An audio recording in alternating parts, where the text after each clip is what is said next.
Hello' বন্ধু বান্ধৱীসকল, কেনে আছে? আপোনালোকৰ কাৰণে লাভ লোকচানৰ ভিডিঅ' এটা লৈ আহিছোঁ। খুবেই সহজকৈ বুজাম, উইদাউট ফৰ্মুলা বুজাম। আৰু এই ভিডিঅ'টো সেইসকলৰ বাবে নহয় যিসকল অংকত খুবেই ওস্তাদ, সেইসকলৰ বাবেহে যিসকলে অংক খুবেই টান পায়। মই এটা কথাই কওঁ, মোৰ আগৰ ভিডিঅ'বোৰ তেনেকৈ কৰিছোঁ।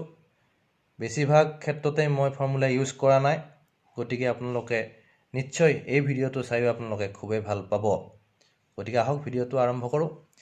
যদি এটা বস্তু 240 টকাত বেচিলে 20% লোকচান হয়, তেন্তে বস্তুটোৰ কিনা দাম হ'ব। মই ইতিমধ্যে ফৰ্মুলা লিখি থৈ দিছোঁ, কিন্তু এই ফৰ্মুলা ইউজ নকৰাকৈ আমি প্ৰশ্নটো ছল্ভ কৰিম। গতিকে চাওক, এটা বস্তু যদি 240 টকাত বেচা যায়, 240, এইটো বস্তু আমি বেচিলোঁ 240 টকাত। 240 টকাত বেচোঁতে আমাৰ কি হ'ল? 20% লোকচান হ'ল। 20% মানে উৰি গ'ল। আমাৰ হাতত কিমান পাৰ্চেণ্ট থাকিলে? 80% থাকিলে, হয়নে? গতিকে আপোনালোকে বুজি পালেনে? বেচাৰ পিছত যদি 80% থাকিল, 80%টো ইমানখিনি হয়, কিনা দামটো হ'ব 100% নহয় জানো? 100% হয় কিনা দাম। গতিকে 100% কিমান হ'ব সেইটোৱে লাগে আমাক। বুজি পাইছেনে নাই? আকৌ কৈছোঁ, মানে 80% আমাৰ হাতত থাকিলে, হয়নে নহয়? 80% মানে কিমান হয়? 240 হয়। গতিকে 100% কিমান হয় সেইটো হ'লেই আমি অট'মেটিক ওলাই যাব। 80% যদি ইমান হয়, 1% কিমান হ'ব বুলি ক'লে 240/100, 80 হ'ব। 240/80 হ'ব। আৰু 100ৰ কিমান হ'ব? ইমান হ'ব। এইটো 3ৰে যাব, 300 হ'ব উত্তৰ। গতিকে এনেকৈ অতি সহজত উইদাউট ফৰ্মুলাও আমি কৰিব পাৰোঁ, মানে 300টো উত্তৰ পাইছোঁ। আৰু আপোনালোকে যিসকলে মানে ফৰ্মুলা নোহোৱাকৈ বেয়া পায়, তেওঁলোকে ফৰ্মুলাইদি কৰিব পাৰে। ফৰ্মুলাইদিও তেনেকৈ ওলাব। 100 থাকিব, 100ৰ পৰা লছ পাৰ্চেণ্ট কিমান আছিলে? 20% আছিলে। চেলিং প্ৰাইচ আছিলে 240। 100/80 × 240, 3বাৰ কাটি যাব, 300 হ'ব। তেনেকৈ গতিকে প্ৰত্যেক ক্ষেত্ৰতে ফৰ্মুলা ইউজ কৰিব লাগে বুলি কোনো দৰকাৰ নাই। অট'মেটিক আপোনালোকে ভালকৈ প্ৰশ্নটো পঢ়িব আৰু কিছুমান বুদ্ধি লগাব, এনালাইজ কৰিব, তাৰপিছত উত্তৰটো কৰি দিব। গতিকে নেক্সট আহক।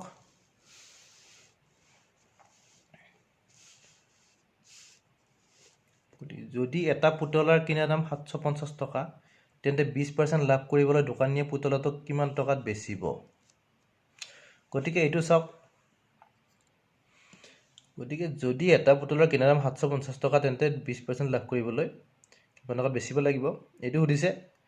গতিকে আপোনালোকে ভাবি চাওক, পুতলাটো, এইটো পুতলাৰ কিনা দাম হৈছে 750 টকা, হয়নে? 750 টকাত তেওঁ কিনিলে। এতিয়া 20% লাভ কৰিবলৈ 20% লাভ কৰিব খুজিছে তেওঁ। 20% লাভ কৰিব খুজিছে মানে বুজি পায়ে নহয়, পাৰ্চেণ্টৰ কথা জানেই নহয়। 20% মানে কি? 120। 120কে তেওঁ লাভ ল'ব, বুজিছে নাই? গতিকে 750ত তেওঁ কিমান লাভ ল'ব ন? 750ত কিমান লাভ ল'ব? এই 0 কাটি গ'ল, 150 টকা। 150 টকাই এইখিনি, মানে এইখিনি লাভ। গতিকে আৰু এইখিনিয়ে লগ লাগি কিমান হ'ব? বিক্ৰী দাম হ'ব। লাভ আৰু কিনা দাম লগ লাগি কি হয়? বিক্ৰী দাম হয়, হয়নে? গতিকে 750 আৰু 150 লগ লাগি হয় 900। এনেকৈ অট'মেটিক উত্তৰ ওলাই যায় অতি সহজত। বা যিসকলে আৰু টান পায়, তেওঁলোকে কি কৰিব পাৰে জানে? 100 এনেকৈ কৰিব পাৰে। 100 20 হ'ল, 200 40, 300 60, 480, 500 100, 600 120, 700 140, আৰু 50ৰ আধা হ'ল 10। গতিকে 150, 150ৰ লগত আৰু 750 এনেকৈ যোগ কৰি আপোনালোকে 900 উলিয়াই দিব পাৰিব। এনেকৈ মানে অতি সহজত বস্তুবোৰ ভাবি লৈ টেনশ্যন নলগাকৈ অতি সহজত কৰিব পাৰি। এইখিনি বেছিক, আৰু যিমান টান প্ৰশ্ন হ'লেও কিন্তু ইয়াৰ পৰাই উত্তৰ ওলাই যাব। কেনেকৈ ওলাব মই নেক্সট ভিডিঅ'ত আকৌ আপোনালোকক দেখুৱাই দিম। গতিকে আহক নেক্সট প্ৰশ্নটো চাওঁ। তাৰ আগতে এটা কথাই কওঁ, যদি এইখিনিলৈকে আপোনালোকে ভাল পাইছে, তেতিয়াহ'লে এটা লাইক কৰি দিয়ক আৰু ভিডিঅ'টো অন্য বন্ধুলৈকে শ্বেয়াৰ কৰি দিয়ক।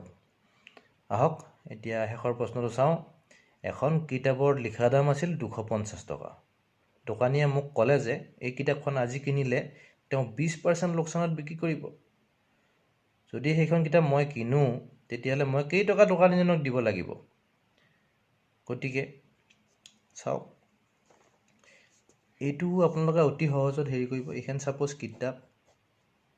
কিতাপখনৰ দাম লিখা দাম আছে 250 টকা আৰু তেওঁ কি কৰিব 20% লোকসানত বিক্ৰী কৰিব বুলি কৈছে বুজি পাইছেনে 20% যদি লোকসানেই কৰে 20% লোকসান মানে কি হ'ল 100 টকাত তেওঁ লোকসান কৰিব 20 টকা 200 টকাত তেওঁ লোকসান কৰিব 40 আৰু 250 টকা মানে 100 আধা হ'ল 50 গতিকে মানে 100 আধা হ'ল 50 গতিকে 20 আধা হ'ল ইয়াতে 10 গতিকে এইটো 50 100 20 240 250 50 মানে 50 টকা তেওঁ লোকসান কৰিব আৰু লিখা দাম কিমান আছিল 250 টকা গতিকে 50 টকা তেওঁ লোকসান কৰিলে কিমান টকা হ'ব 200 টকা মানে দোকানে কেই টকা দিব লাগিব মই 200 টকা দিব লাগিব গতিকে এনেকে অতি সহজত আপোনালোকে কিন্তু উত্তৰবোৰ কৰিব পাৰিব লাভ লোকসানৰ যিমান টান প্ৰশ্নই নহওক এনেকুৱা বেসিকখিনি কৰি তাৰ পিছত আকৌ কৰিলেই উত্তৰ কিন্তু ওলাই যাব